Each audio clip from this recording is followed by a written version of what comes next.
Assalamualaikum Dunsana.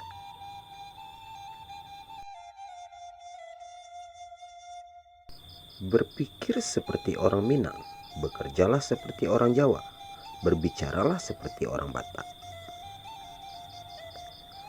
Untuk sebagian kita, ungkapan Presiden pertama RI itu tentu cukup familiar. Namun, pernahkah kita mencoba untuk mencari tahu dan menggali mengapa Bung Karno menyarankan kita agar berpikir seperti orang Minang? Seperti apakah cara berpikir orang Minang tersebut? Filosofi orang Minang, alam tak kambang jadi guru, menunjukkan bahwa bagi orang Minang, pelajaran tentang kehidupan tidak harus diperoleh dari bangku sekolah atau lembaga pendidikan. Namun segala apa yang terjadi di alam dan pengalaman adalah pelajaran hidup yang paling berharga. Alam dijadikan universitas terbesar untuk bisa belajar tentang hidup dan kehidupan.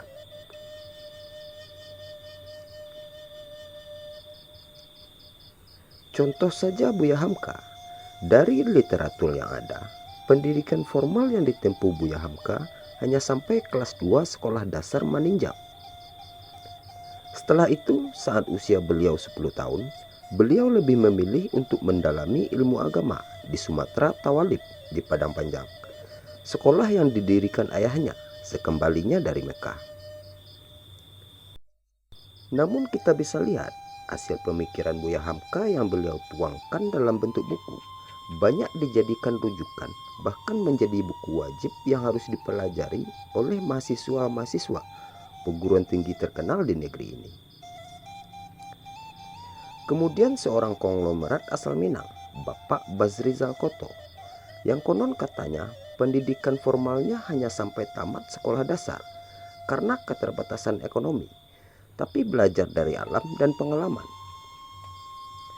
Beliau berhasil menjadi pengusaha sukses yang tentu saja memiliki banyak karyawan, di mana para karyawan tersebut tentu saja banyak yang memiliki gelar sarjana.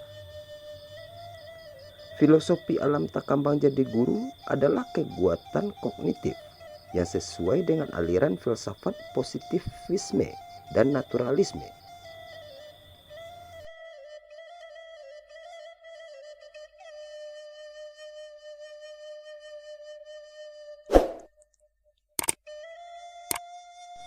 Filosofi kedua adalah di mana bumi dipijak, di sinan langit dijunjung. Bukan di mana bumi dipijak, di situ kita bakoda. Filosofi di mana bumi dipijak, di situ langit dijunjung, menunjukkan kemampuan beradaptasi orang Minang dengan lingkungan di mana mereka berada. Orang Minang selalu bisa berusaha untuk menyesuaikan diri dengan lingkungan sekitar, menghargai dan bahkan mencoba menyelami budaya ranah rantau, sehingga muncullah ungkapan masuk kandang kambing mengembek, masuk kandang harimau mengaum. Hal ini merupakan kekuatan afektif yang diimplementasikan dalam cara bertindak.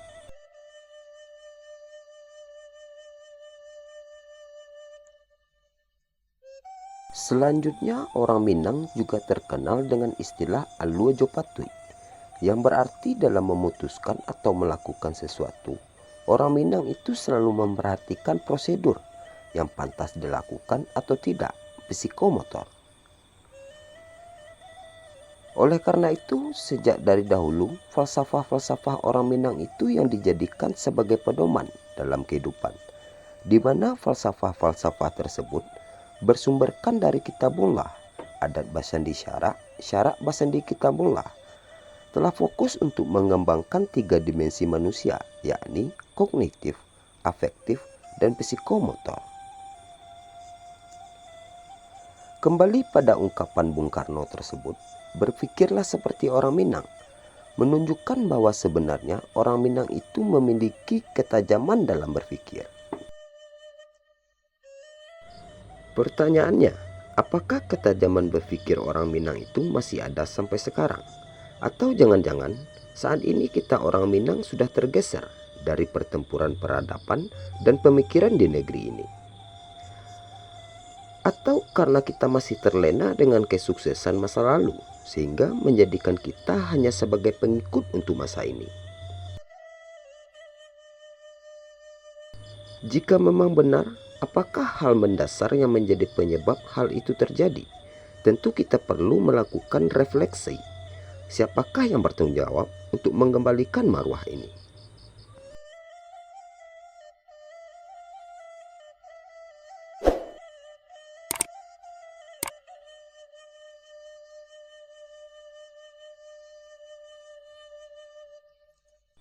Mungkin sekarang kita perlu analisis bersama, apa ada pergeseran pemikiran orang Minang saat ini. Telah banyak diskusi, kajian dan debat yang dilakukan, baik di dimensi formal melalui diskusi dan seminar, serta kajian riset di kampus atau media massa. Bahkan secara informal dalam diskusi dan celoteh orang di lapau atau surau, sebagai medium komunikasi saluran lokal orang Minang yang menakar dan memperdebatkan tentang degradasi tradisi pemikiran orang Minang yang surut dan bahkan seperti kehilangan taji, tetapi tak mampu mengembalikan marwah tersebut.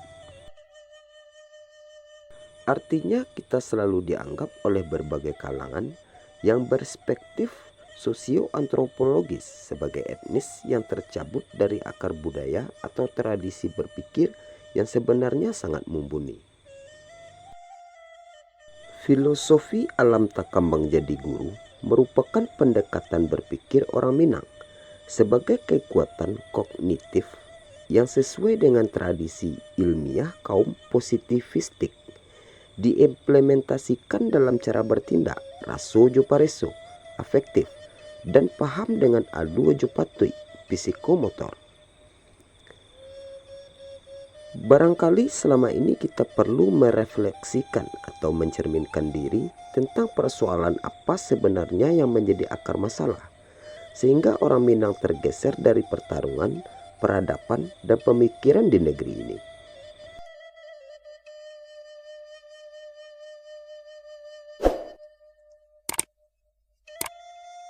Jika kita meminjam perspektif perubahan sosial, challenge dan respon, tantangan dan tanggapan dari seorang sosiolog barat, Arnold Toynbee, 2007, yang mengatakan perubahan sosial sebuah masyarakat ditentukan oleh keras lunaknya tantangan yang dihadapi masyarakat itu, dan yang kedua, peran dan kecakapan elit pemimpin.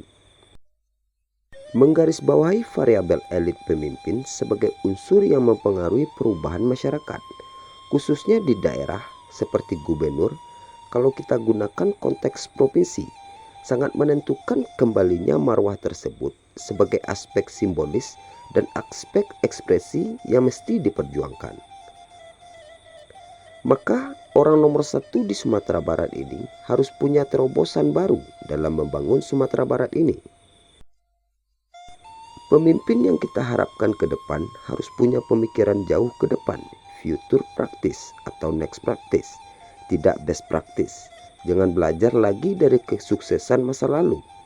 Hal ini akan membawa kita sebagai pengikut dan tidak akan pernah menjadi pemenang. Orang Minang ke depan harus menjadi pemenang. Kalau pemimpin sekarang tidak mampu memanfaatkan kekuatan yang ada pada orang Minang saat ini,